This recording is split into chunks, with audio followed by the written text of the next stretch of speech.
Welcome. This is the first in a series of video tutorials on LaTeX.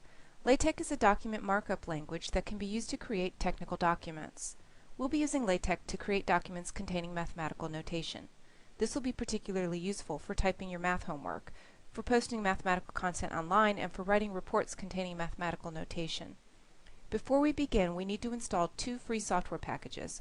One is the LaTeX distribution, which turns our code into a readable document, and the other is a LaTeX text editor, which we use to write our code. For Windows PC users, I recommend using the LaTeX distribution called makeout, and for Mac OS users, I recommend using the LaTeX distribution called makeout. Both of these come bundled with a text editor called TeXworks, which you can use to create your LaTeX documents. However, I recommend installing a second software package called TeXmaker and using that instead of TeXworks. TeXmaker has several user-friendly features that make it easier for beginners. In order to create our first document, we'll need to open our text editor. So I have TeXmaker opened, and when you open this for the first time, I recommend going into Options, Configure TeXmaker, and under Commands, I recommend checking this embed box. That's going to allow us to not only see the code that we're writing, but also view the output as well. Under Quick Build, make sure that you've selected PDF LaTeX plus View PDF. That's the form of our final document, and that should be checked by default. And then under Editor, again, these should be checked by default. We want word wrapping turned on, completion turned on. We want to show line numbers. And then if you want to, you can check this box to back up your work every 10 minutes. To begin, we need to create a new file. And we want to save the file. We're not going to be able to compile our code until we've saved the file. So go ahead and save as. I'm going to create a new folder on my desktop.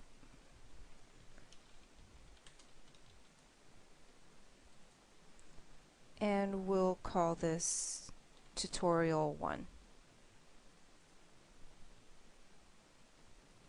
We always begin our code with the command document class, and all of the commands in LaTeX start with a backslash. So we type backslash and then document class, and as I begin typing, notice that the program is recommending this command for me. So if I can continue typing, or if I hit enter right now, it's going to fill in that highlighted command document class. Now after the words document class, we have a pair of square brackets with something in the middle, and we have a pair of curly brackets, again with something in the middle. So these are arguments that we need to fill in. The square brackets, what we type in there is the font size, and our options are 10 point, 11 point, or 12 point. I prefer 11 point, but if you want yours a little smaller, you can go with 10, or a little larger, you can go with 12. And then inside the curly brackets, we're going to tell what kind of document we're creating. And the type of document is an article. And you will almost always use article for your document type. The next thing we have to do is begin our document. So we type backslash begin, and again it's making some suggestions for me, and I can use the scroll bar to see all of the possible commands that start with begin. The one I want is begin document, so we can type it out or we can select it from the list here. Now notice what happened when I typed begin document. It automatically inserted end document. This is a command that appears in a pair. It has an opening and a closing tag.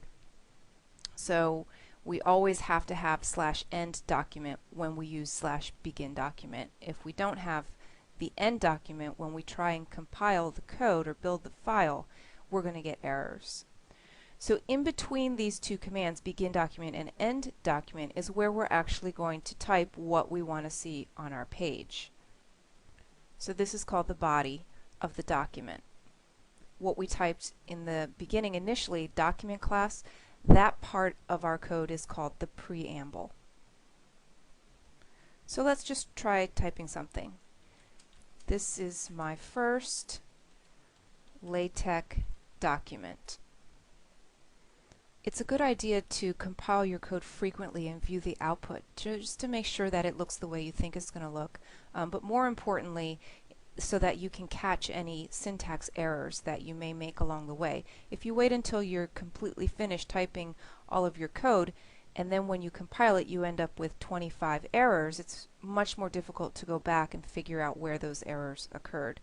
So let's go ahead and compile our code or build our document, and we can click this arrow as a shortcut, and that will compile our code for us, and it should show us what a PDF would look like then over here in this area on the right.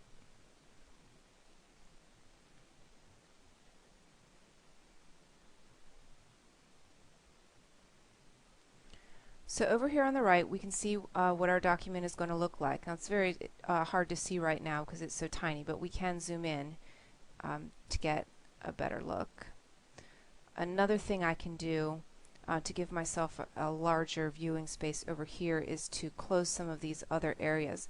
If I hit the structure tab, that'll hide that area on the left, and if I click the message log tab, that'll hide this area on the bottom.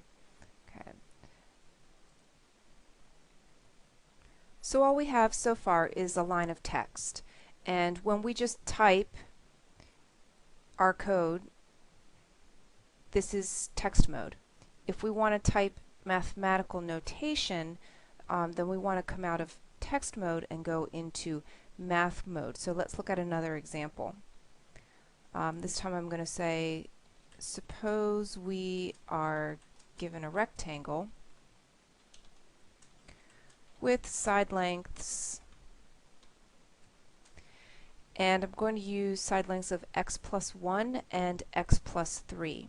So the x plus 1, I want it to display as math, and in order to switch from text mode into math mode, we begin the math mode with a $sign, and then we have to remember to end our math mode with a $sign as well. So I want the quantity x plus 1, and then I'm going to type a $sign, parentheses, $sign, to come back out of math mode and go back into text mode.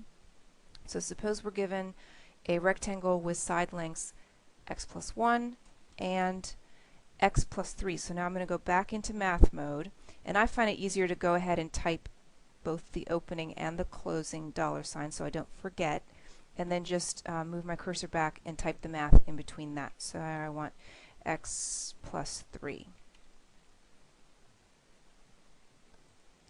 Okay, so let's build this and see what it looks like.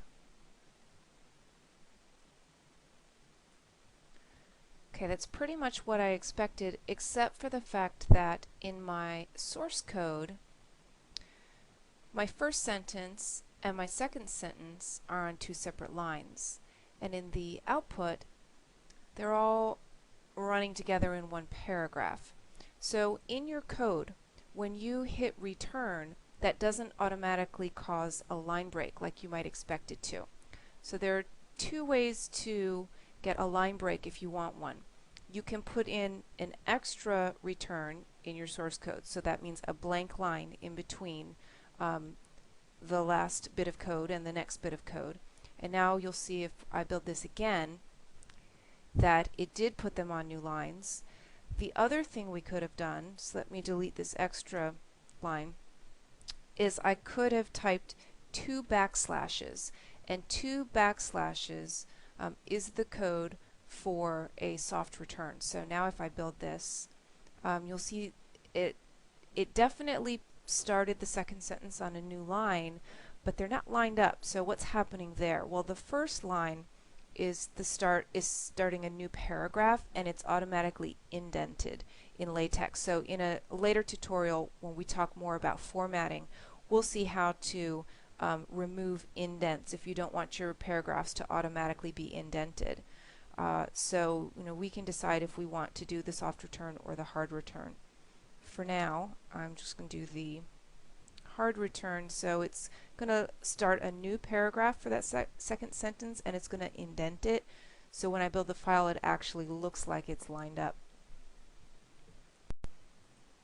Now I'm going to add another sentence here. Then the equation a equals x squared plus 4x plus 3 represents the area of the rectangle.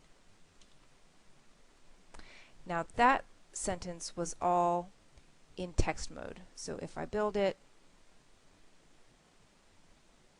I get an error and it's telling me that I'm missing a $sign, so I have entered math without putting it in math mode. So let me go ahead and fix that by putting $signs around the math portion. And you can see that once I inserted that $sign, everything that comes after is green, showing me that it's math mode. But when I put the closing $sign, only what's in between the $signs is green. So again, that makes it visually very easy to see what's in math mode and what's in text mode. Text mode is black, the math mode is green. The command names are blue. The arguments on the commands are black. Okay, so let's try building that again. Hopefully we don't get an error this time. Okay, that looks good. When I use $signs around my math notation, yes, I'm in math mode, but more specifically I'm in inline math mode, and that means the math is going to display on the same line as the text. If I want to set it apart and have the math portion displayed on its own line, then instead of being in inline math mode, I want to be in display math mode, and we accomplish that by using double $signs. So I'm going to type this paragraph again. I'm just going to quickly copy and paste. But this time my area equation I'm going to put in display math mode. So we want double $signs to begin our math mode and double $signs to end that math mode. And now when we build our file, suppose we're given a rectangle with side lengths x plus 1 and x plus 3, then the equation, and now that we're in displayed math mode, it's going to put that math portion on its own line centered. So to set it apart, it's not in line with the text, it's on its own line. And then we came out of that and went back into text mode, so then we just continued with our paragraph. It represents the area of the rectangle.